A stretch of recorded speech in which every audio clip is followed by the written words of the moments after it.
Let's jump out to the D&M Leasing Hotline. Welcome to the program. The guy that's usually here, but he had to be in the mix. Hell, we may even see him suit up in the fourth quarter. The one, the only, might have gotten inked to a 10-day contract. The one, I don't know. Only, He wouldn't talk to Nico. He wouldn't talk to Nico. Look, I've been putting you on blast for not living up on Nico. The one, the only Blake Elliott. Blake, what the hell's going on, man? Yeah, I think Nico's got enough heat on him today. I didn't want to add to the pressure of today, so I let him. Pressure's be. a privilege, Blake. Pressure is a privilege. There's a lot of pressure, boiling pressure, boiling point pressure. I think that's the thing that's happening right now here in the arena. You can hear a pin drop anytime they try to ask for the Mavs fans to stand up, but Luka scores. You would think a championship was just abound here in Dallas.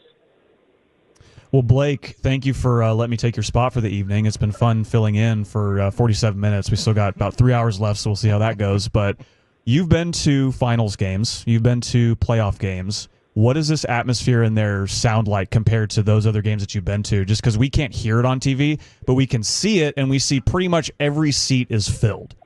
Yeah, every seat's filled to the brim. I will say a lot less Lakers jerseys than I thought there would be. I didn't say less Lakers fans, just less Laker jerseys. I think a lot of new Laker fans have on the 77 Mavs jerseys, but it definitely feels like a playoff game. I think that's safe to say. I don't know if I'd go as far as like a finals game, but I would say kind of that Western Conference Timberwolves game feeling, especially pregame tribute video going on.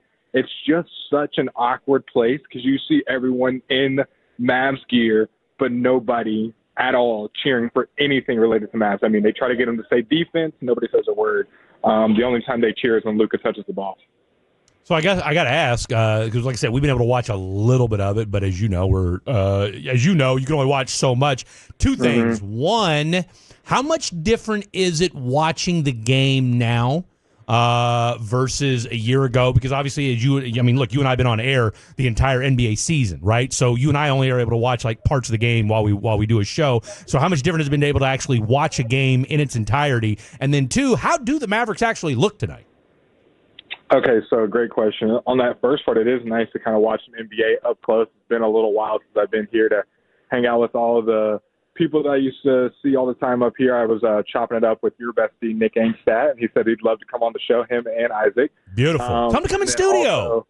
And then also, chatting it up with Kevin Gray. That's who I was standing for next to for most of pregame, and he just kept reiterating to me, it is so weird. 1 year ago, even less than a year ago, we were standing here covering these guys in the NBA Finals, so much buzz around this team, and now all that air is out of this arena. And the only reason there is a buzz is because, Luka being back. And then on that second part of how do the Mavs look, it's interesting because it is a collective effort. They definitely look discombobulated. They're still keeping it close. It is kind of the Najee Marshall show. They can't get the ball to Anthony Davis. I texted you this here a second ago. It is the Lakers are doing a great job at denying AD the ball in the low post, or whoever's guarding them is just fronting them, which a lot of times has been Finney-Smith, even a little bit of Luka, and then they have a help guy on the backside. They're not going to let AD beat them. They're going to make the guards, the Max Christies, the PJs, and the Najees knock down shots, and they've knocked down a couple to keep the game close. But I don't see the Mavs winning this game. It feels like the Lakers on the offensive side are getting whatever they want, whether they be Reeves, whether they be Luka driving and kicking, or LeBron. So it's an interesting game, very awkward for sure. Yeah, the only two players that have double-digit points are Luka and Najee Marshall, like we were just talking about. Also, a good reminder to me that Dorian Finney-Smith is on the Lakers. I totally forgot about that. I always loved him when he was with the Mavericks. Dude, and he's knocking down threes. He's confident, and he's also playing really good defense. So it's an interesting dichotomy of kind of seeing how they are figuring out this new Lakers team. Like I just said, all the Lakers buckets just feel easy, or they're just Luka buckets where he makes hard things look easy. What's the fit check? Fit check, we got the tan suit on. Okay. We got the blue AF1s. I've already got a couple. I like those shoes from some older gentlemen. Okay. That always bumps the ego up there. I will say, lots of celebrities here tonight. Most of them I don't know. I think Rob Pelinka's brother or some relative is here because he looked just like Rob Pelinka. Okay. Like that hair. Was he high-fiving Nico in the tunnel or no? No, I didn't see any of that. Luka's mom is here with her new bouquet. So her and Luka's dad aren't together anymore?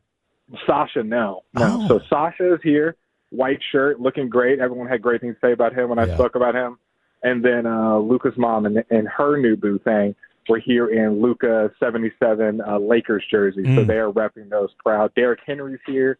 Trying to see if Anthony Edwards is here because he said he would be here. Word is Pat Mahomes is there. Have you seen Patty Mahomes? I haven't seen Patrick Mahomes, but after I get off this phone call, I'm going to go do a deep dive on courtside and see who's all there and who's hiding because, on the big screen, they're not exactly trying to illuminate all the people here for Luka. That's true. That's true. So I guess just real quick then, just kind of, initial feeling is it looks like the Lakers may have won this trade. Oh, yeah. I think that's safe to say. That hurts. Just the way that Luka is playing. I mean, it's you. I don't know if you guys were able to see it on TV, but Luka was tearing up during that tribute video. He definitely showed that a ton, crying, and that was hard. I didn't know or think if he would be, but seeing that very visibly, I don't think it takes a scientist to realize he was crying, and then seeing him drop 14 in the first. I think he's up to 30 in the first half. 31, making it look very easy on the opposite side of the ball, and I'm sure the Mavs will keep this one close, but I don't see the Mavs winning this in the short or the long term. All right, get you out of here with this, Blake Elliott from the 214. It's amazing new Blake doesn't sound as short and fat as OG Blake. Well, so, congratulations. Is new Blake Carter or is new Blake me on the phone? Because maybe it's the microphone. I'll just pull a Kevin and blame the microphone. I'm thinking it's just you on the telephone, but maybe it's the suit. So I told people to follow you and tweet at you. Yeah, it's been a while since I've talked on the fan, so people may have forgot what I sounded like. But they did. I've been working out, so I'm not short and fat anymore. I actually grew a couple inches, shed a few pounds, so just trying to represent. It's funny because I didn't see you at the gym today, so TBD. TBD. Because he's at AAC. I was there at 3 a.m. He's at the Mavs gym. I don't believe you. I do not believe you. Blake Elliott, it is always a pleasure. It just doesn't feel right. Carter's doing his damnedest to hold it down for you. Is that Mark Cuban? What's that? Tell you what. Okay. Enjoy the second half. Call us after the game. Let us know how it went down. All right, I will. It's the least you could do. All right, there you have it. The one, the only Blake Elliott. He is live at the AAC, and he found the quietest place in the arena to make that phone call. If anybody, he's talking about a playoff environment, and there it sounded like there was crickets. Well, it turned into a library there at the halftime because everybody's not excited anymore.